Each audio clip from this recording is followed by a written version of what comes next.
Bine v-am găsit! Voi face lapte din boabe de soia. Am pus la hidratat 200 de grame de boabe de soia și acum le voi prelucra cu blenderul. Folosesc o măsură de boabe hidratate de 200 de ml și 400 de ml apă.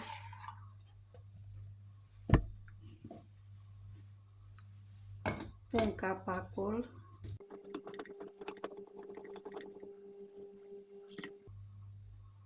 și voi prelucra 30 de secunde.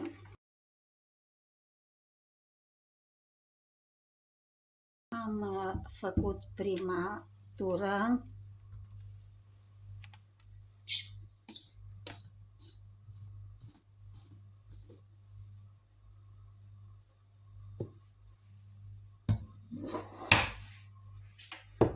Și acum voi strecura imediat și laptele. Voi folosi o oală pentru fiert laptele.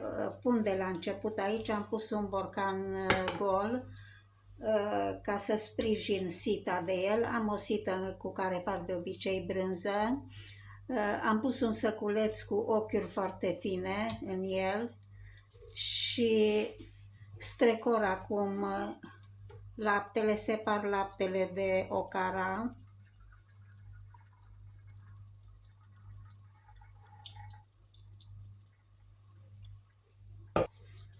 Am văzut că multă lume stoarce cu mâna, dar eu prefer să fac așa, deci presez cu acest capac.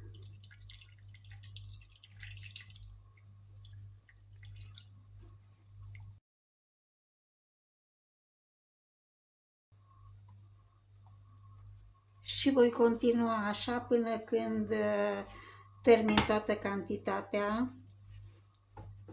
Se vede aici laptele.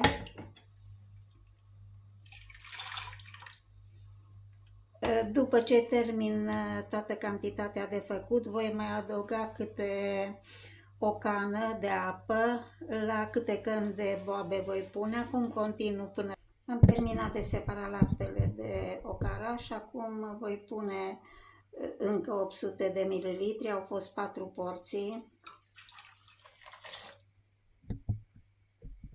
Deci în total am pus 3,2 litri apă. Am să pun laptele la fier pe flacără medie. Și acum, într-o tavă tapetată cu hârtie de copt, voi pune ocara care a rămas de la separare de lapte. Am aici o altă porție care am făcut-o ieri și o voi pune și pe aceasta în tavă și le pun împreună la cuptor.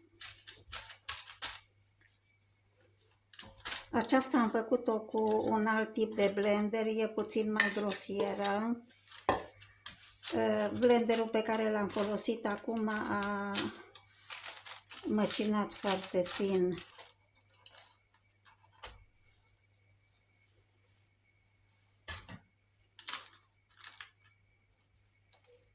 Se vede că e mai fină.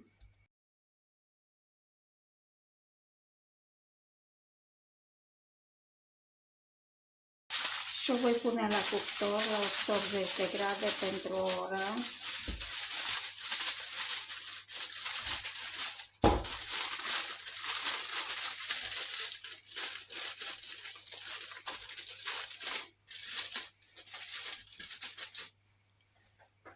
Acum voi urmări laptele să fiarbă. Laptele este pe aragaz. Îl las să fiarbă. După ce dă în clocot, îl las circa. Am scos din cuptor ocara. Încă este caldă. O las să se răcească. După aceea voi face cu ea diverse preparate, dulci și sărate. Acum o pun deoparte. Aici am pregătit-o pentru tofu. Laptele fierbe, îl opresc.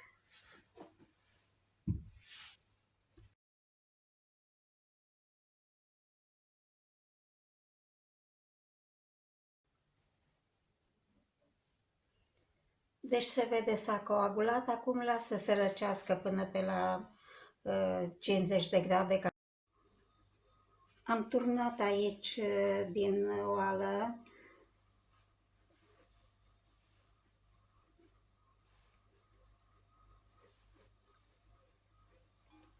tofu coagulat și cu ce a mai rămas din zer. Am colectat înainte cam 1 litru 200 de zer și îl arunc, nu-l folosesc.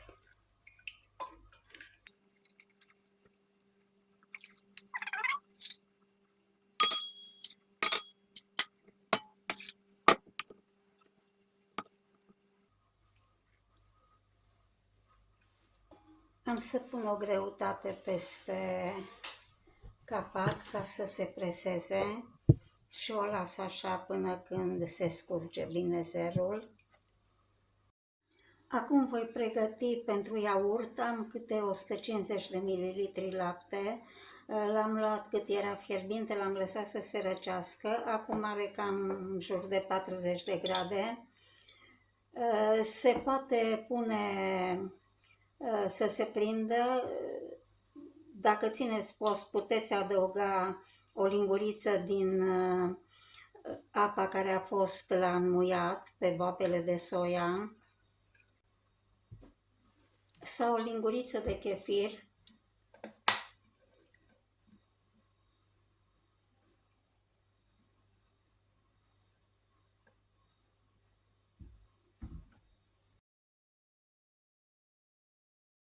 Pot să pun la mașina de pâine, am program pentru iaurt, dar n-am să o folosesc, nu e nevoie să consum energie.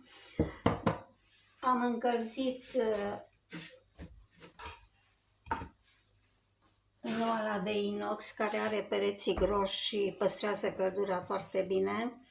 Am încălzit apa cam pe la 55 de grade, maxim 60 și pun bolurile aici.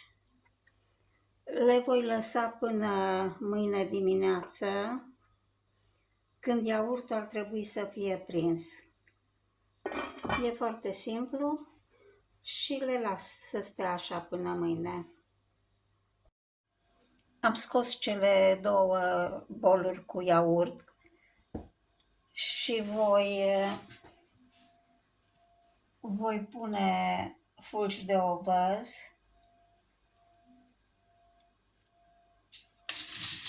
În celălalt pun fulgi de porumb și am fructe de pădure la congelator, cătină, aronia, merișoare.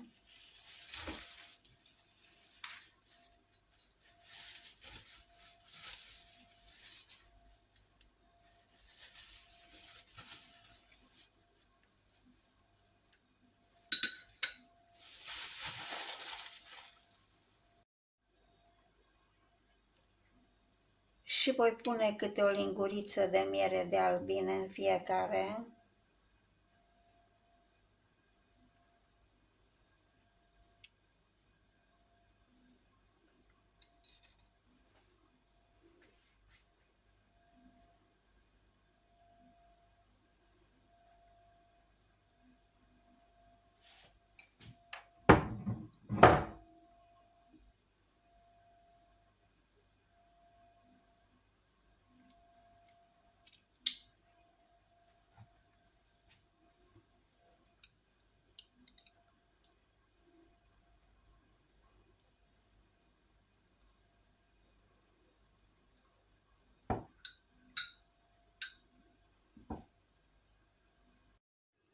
Am lăsat toful să se scurgă bine până a doua zi.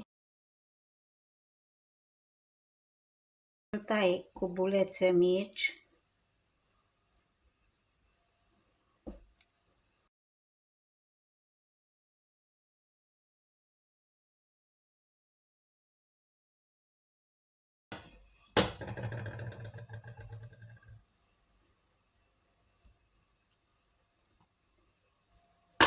Și acum voi pregăti un amestec de condimente în ulei de sâmburi de struguri.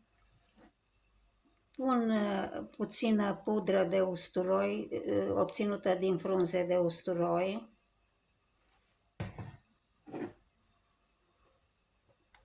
Piper cam un vârf de linguriță.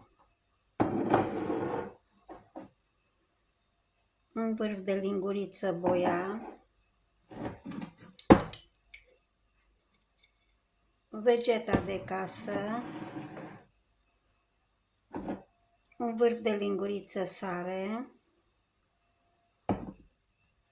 Le amestec.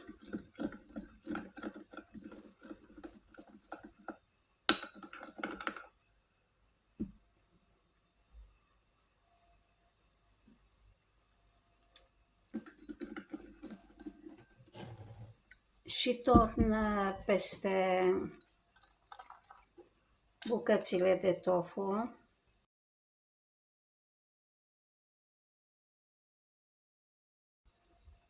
Așa, să fie puse peste tot. Și acum le voi pune într-o tavă cu hârtie de copt.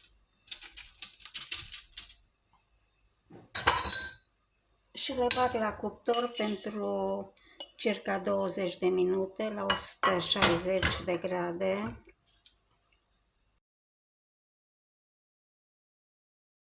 Am turnat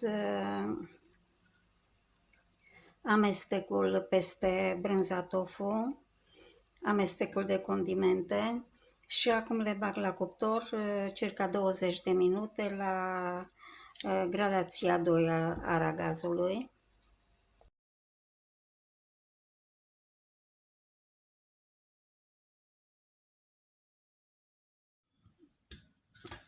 Am scos tofu din cuptor, l-am lăsat puțin să se răcească și am să pun pe o farfurie. Acum am făcut o cantitate mică demonstrativ, dar când fac cantități mai mari, obișnuiesc să fac și șnițele la cuptor. Și în felul acesta preparat merge foarte bine și cu măsline.